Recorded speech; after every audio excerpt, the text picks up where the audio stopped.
张老师。好，我是 Pico。因为今天真的很开心，可以跟 Pico 就是聊很多关于数位钢琴的事情。然后之前我在 IG 里面有就是帮大家就是问大家说，对于数位钢琴有没有任何的问题要问的话，赶快趁这个机会，我就可以问 Pico 这样。所以我们今天这一集影片就是要让大家厘清很多你在数位钢琴跟平台钢琴或是直立钢琴当中怎么样使用，怎么样选择，它有什么样子的 pebble 这样。首先呢，我跟你讲，问题真的超多，我们要开玩笑，你看一下。哇，也太多了吧！今天要加班了。我跟你讲，真的很多。然后我们现在就好好的来回答一下。首先第一个我看到的是，弹比较快速的曲子时，会不会都是按键的声音而非琴声？我跟你讲，不会。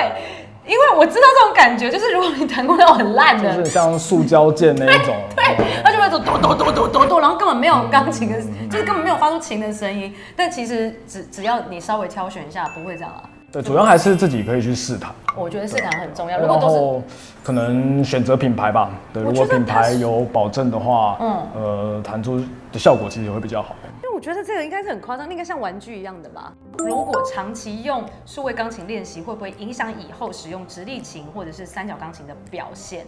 我先讲。哇，这个问题很深奥，对不对？很多，对不对？很多，但是我们尽所能的这样讲。那当然，如果很多网友有他自己的使用想法，也可以在下面留言跟我们分享。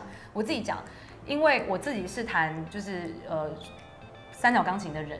你今天如果要选择一个你要买什么样子的钢琴的时候，一定还有很多其他的条件限制，例如说你家的空间问题，或者是你的预算问题，然后等等的，或者是你对于这个乐器，你不知道你是不是学一阵子就不学了，你真的要学很长期，然后学到长大，然后成为你的职业，或者是你有很朝着什么目标去发展，这全部都是考量。就我来讲，会不会长期使用数位钢琴影响你弹那个三角琴？我觉得不是这么可怕的影响，而是说这个是你一个练习的一个媒介。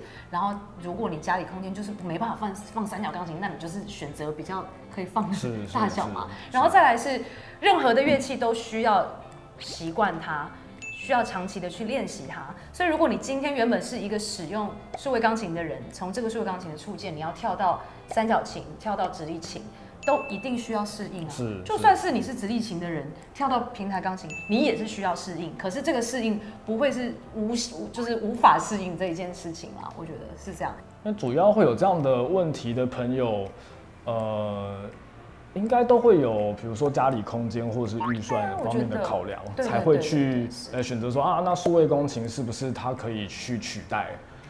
他们用取代这个观念是不对的哦，对吧？它等于说，其实数位钢琴被发展出来，它其实也不是用来取代什么东西啊，因为毕竟每一个工具都是有它自己的不一样的，对。这也是为什么我们都是会建议，比如说客人或是朋友可以实际去试弹看看，才确定说这个东西是不是适合你的使用范围，对，适合你目前的学习的状态或是怎样。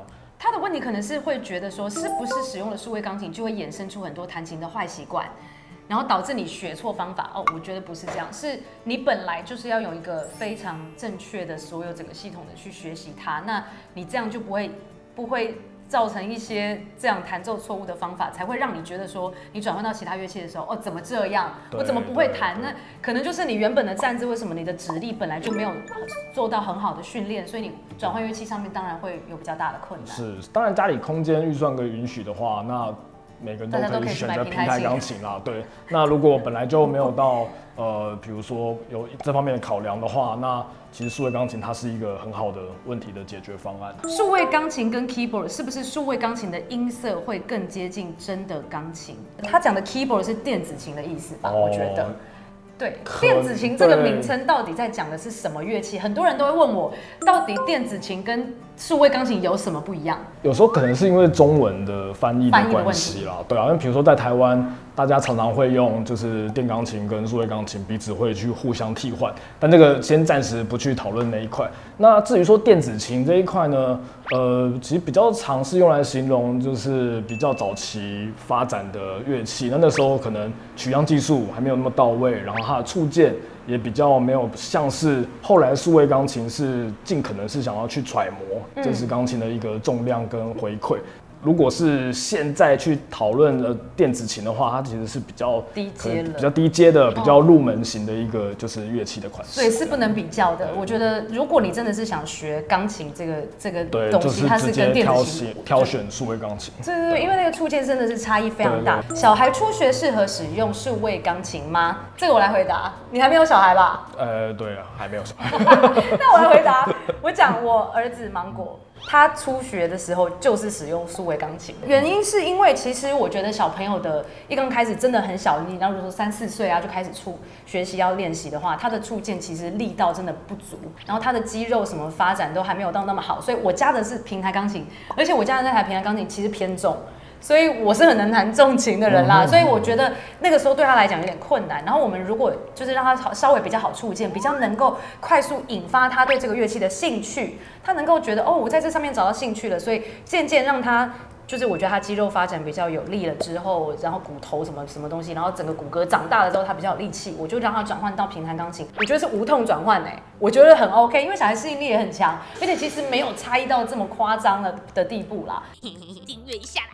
但是有时候你的家里就真的是，比如说音量考量，那你晚上，比如说邻居会抗议，或者说晚上想要练琴、想要接耳机等等，或者说想要录音，其实对于数位钢琴来说，它都是一个很好的一个问题解决方案。讲到录音，真的，因为我们自己创作影片，我们知道，就是如果是用数位钢琴，它录音是直接线到电脑里面，其实更多。很好方便处理的东西，可以直接去跟它搭上线。我觉得其实是直播啦，对，我觉得现代人大家如果用这个，其实可以搭配性更高，你更能够入门它，然后你可以玩出很多花样出来，我觉得很赞。什么价位以上才不会对触键造成不良影响？我跟你讲，大家全部在担心的就是，都很害怕说你这个触键造成不良影响，对，很害怕。我觉得啊，你应该要找到一个对的老师教导你正确的弹琴方法，对于你的触键才不会有不良的影响。完蛋，对，应该说没有，因为我讲真的，如果你的动作姿势正确什么的，然后在数位钢琴上面，现在你们不要再保持以前的观念，现在数位钢琴的触键真的不差，大家不妨弹弹看。那如果有小空间好收纳的嘛，因为我在影片当中弹的都是那种一整台的那种，如果他连那种一整台他都觉得很大台，还有办法吗？如果是连一整台都还是嫌大，还嫌大的话，或者是不够轻便，如果我想要带出去，想要带来带去的话，刚好带去露营好不好？我们 KOG 今年发表了一个新产品，这一台是 KOG 今年最新发表的便携式的数位钢琴里亚农。它重量非常轻，它只有6公斤。老师可以拿看。对，我坐着这样就可以拿了。非常的轻，没有做效果。是没什么肌肉的女子。而且它也是88件的一个的数位钢琴的款式，然后非常好携带。你刚刚说88件对不对？因为有一个人说，怎么挑选54、61、88件的数位钢琴？我觉得。你不要挑其他键。对，我觉得如果是数位钢琴的话，这个我可以给就是88键，就是挑88，因为你买回去之后很多曲子会超过你的键。对啊，你就不要买54，你会这样，然后不要东想西想，就是88。不要了，88，我拜托，这个88是真的，就是一定要88键，我觉得比较完整啦。对，我觉得方便啦，但它真的很轻。对啊，因为它就是没有要做出轻量的话，所以它的琴键也是轻量化的设计啦。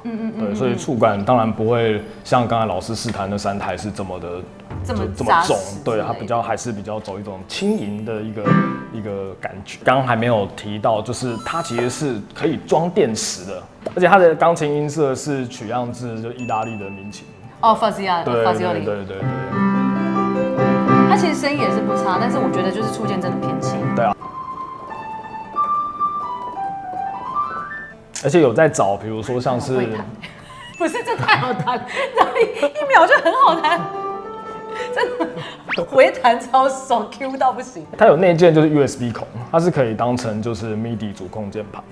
因为大家市面上就是想要找88键的主控键盘，其实相对没有那么好找啊。但是这个其实是一个蛮好的一个问题解决。这个人很有趣，他没有问题要问我，他讲说分享我个人经验，现在的数位钢琴跟真的钢琴真的很相似，适合初学者，占空间小，性价比高。这好像暗装哦。对啊，是你出的留言吗？怎么可能讲到你的心声呢？就发现是我以前的留言这样子。还有人说，如果我想买电钢琴，大约5到8万，你有推荐的吗？这预算很够。对啊，我要你就买我上一个影片的那一个最贵的那一台，也都很够。音色跟钢琴会差很多吗？现在的数位钢琴啊，其实它就是绝大多数都是取样自就是现实生活真的有的有名的平台钢琴的款式啊，比如说就是史先生啊、史坦威跟他的小孩，对，然后贝森多夫啊、法兹尤里啊，这些我知道，其实他们做的这个都是来自这3大名曲取样出来的音色。那但是你要讲说音色差很多吗？要看你聆听它的方式。对，就是你是在台上听还是在台下听，不一样。因为三角钢琴它因为它琴声本来就这么大，它的共鸣箱是这么大的，然后它有那个反响板关系，所以如果你是在讲说现场的那个声音回馈感，你也知道三角钢琴基本上是可以跟一个乐团尬的那种声音嘛。但是数位钢琴它的用法是多元化的，所以不论你是弄到电脑里面啊等等的音箱那个回馈感，我觉得是跟三角钢琴是有差异性的啦。如果你是要放到网络上面去做成 YouTube 影片，我是创作者 YouTuber 嘛，我告诉你，很多人现在都用数位钢琴了啦，真的比较方便，而且我跟你讲，真的不差。为什么？音色又干净。我之前直播我弄到哭，你有知道对不对？因为我跟他求救，我跟他说我直播弄到哭，你可不可以救我？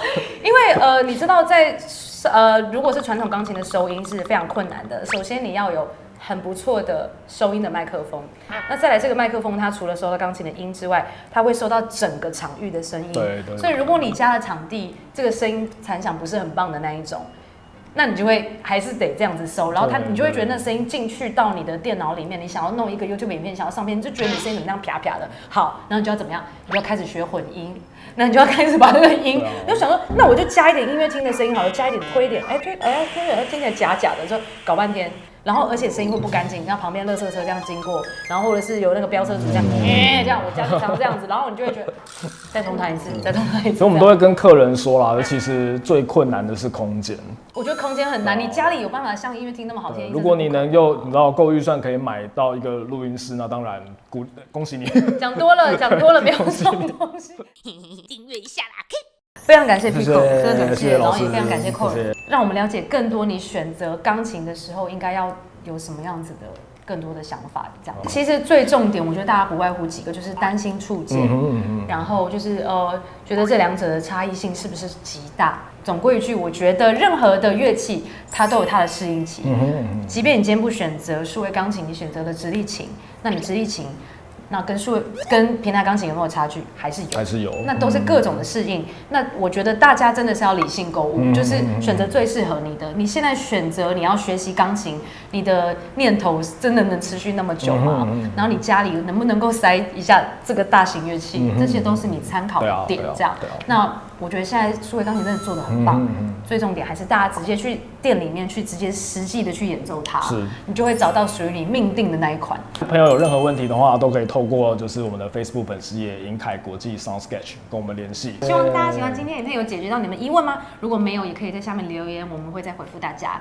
这样，拜拜。我们今天来到 Korg 的总部，带大家来看看到底有什么样子的价位，什么样子的数位钢琴可以选择。这我还真的不知道，应该不是。